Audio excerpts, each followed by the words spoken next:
Doctor Bhimrao Ambedkar स्वतंत्र भारत ഇന്ന് പരിപ്പ് കറി. അപ്പം പരിപ്പിന് വേണ്ട പയറിട്ട് അലവാക്കാൻ വേണ്ടി ചൂടാക്കുകയാണ്.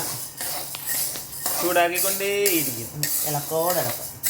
ചൂടൊന്ന് മാറിക്കഴിയുമ്പം നമുക്കിതൊന്ന് മിക്സിയിലിട്ടൊന്ന് പൊടിക്കാം അല്ലേ? ചൂട് മാറിയിട്ട് ചൂട് മാറിയിട്ട് അല്ല മിക്സി ചൂടായിരിക്കത്തില്ല. ഓക്കെ, മിക്സിക്കകത്തിട്ട് അലവാക്കാൻ പോവാ.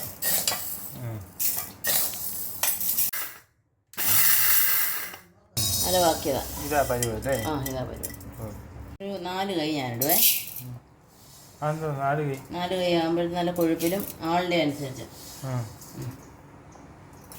ബാക്കി അത് സൂക്ഷിച്ച് വെച്ചാൽ പിന്നെ അതിന് നമുക്ക് പരിപ്പുണ്ടാക്കാം. ഇത്രയും മതി ഇന്നത്തേക്ക്. ഇനി നമുക്കിത് കഴുകണം. കഴുകി അതിൻ്റെ പൊടികളൊക്കെ എൻ്റെ പുഴയുടെ തലം കഴിയെന്ന് പറയും. അതാണ് ദിവ്യാസ്. കുക്കറിലാണ് വെക്കുന്നത്? കുക്കറിലാണ് വെക്കുന്നത്. ശരി, അല്ല വെക്കാൻ പറ്റത്തില്ലേ? അല്ലാതെ വെക്കാം, വേറെ ജോലിയൊന്നും ഇല്ലെങ്കിൽ. സമയം എടുക്കും, ഗ്യാസും ചിലവാണ്. അപ്പോൾ അതൊക്കെ എല്ലാവരും കുക്കറിലല്ലേ വെക്കുന്നത്? കുക്കറിലല്ലേ? പൊട്ടിത്തെറിക്കും. കുക്കറല്ലേ, വെള്ളം എല്ലാവരും വെള്ളം ഒഴിക്കാതൊന്നും വേവാറില്ല. വെള്ളം ഒഴിച്ച് കുറച്ച് വെളിച്ചെണ്ണ ഒഴിച്ചല്ലേ? ശകലം പരിപ്പ് വേവിക്കാൻ വെച്ചിരുന്നു. ഒരു 6 വിസിൽ വന്നിട്ട് നമ്മളിനി തുറക്കുക.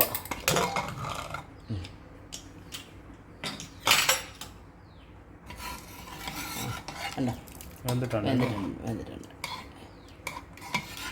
പരുവത്തിലോട്ട് ഒഴിച്ച ഗ്യാസ് വെച്ച് ഒന്നുകൂടെ തിളപ്പിക്കണം.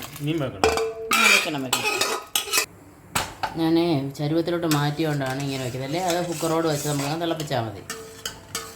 വേറൊരു പാത്രം വെച്ച് ചൂടുവെള്ളം വയ്ക്കുക. നമുക്ക് എന്തെങ്കിലും വെള്ളത്തിൻ്റെ ആവശ്യം വന്നാൽ പച്ചവെള്ളം ഒഴിക്കരുത്. ഇതിനുള്ള അരപ്പ് നമ്മൾ ഇടാം. പച്ചമുളക്, വെളുത്തുള്ളി, ഇനി ആവശ്യത്തിന് തേങ്ങ, ഇച്ചിരി ജീരകവും ഇടണം. ചെറുജീരകം ഇത്ര ഇട്ട് നമ്മൾ നല്ലപോലെ അരച്ചെടുക്കണം. ആവശ്യത്തിന് വെള്ളം ചേർത്ത് നമ്മൾ അരപ്പ് അരച്ചെടുത്തിട്ടുണ്ട്. അപ്പം പരിപ്പ് തിളച്ച് കഴിഞ്ഞപ്പോഴാണ് നമ്മൾ അരപ്പ് ഇട്ട് നല്ലപോലെ ഇളക്കുന്നത്. ഇത് ഇട്ട് ഒത്തിരി തിളയ്ക്കാൻ പാടില്ല. അത് ഇളക്കിക്കൊണ്ട് ഇരിക്കണം, നിന്ന് തിളയ്ക്കരുത്. എന്നിട്ട് ഇതിൻ്റെ ഇടയ്ക്കൊന്ന് ഉപ്പ്, ഈ പച്ചച്ചൊവ്വ മാറി, അരപ്പിൻ്റെ പച്ചച്ചൊവ്വ മാറി കഴിയുമ്പം ഉപ്പ് ഒന്ന് പരുവത്തിനുണ്ടോ എന്ന് നോക്കണം. അപ്പോൾ നമ്മളിതിൻ്റെ അരപ്പെല്ലാം റെഡിയായി, ഉപ്പ് കൊല്ലം നോക്കി എല്ലാം പരുവായി. നമുക്ക് കടുക് വറുത്തിടാം. ഇച്ചിരി ചുമന്നുള്ളി,